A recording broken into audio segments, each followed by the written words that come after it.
After gaining confidence in the reaction controls, Lockheed engineers cut the Hummingbird free from its tethers. But just as a precaution, they attached a 300-pound lead ball to keep the plane close to the ground. Eventually, the airplane was freed from its ball and chain and allowed to hover freely. The milestone test was passed when the test pilot could safely hover while following a large red X painted on the tarmac.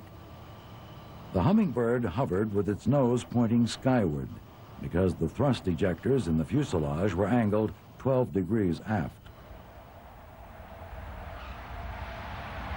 To transition to wing-borne flight, the pilot drooped the nose 10 degrees towards the ground.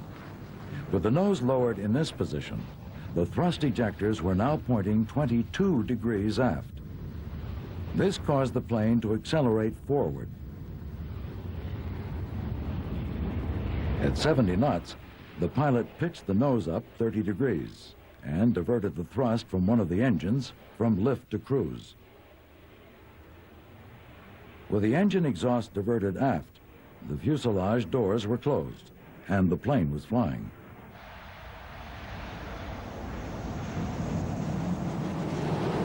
The first conventional flight took place on July 7, 1962. Then, a problem occurred during a landing approach at the Lockheed Flight Test Center.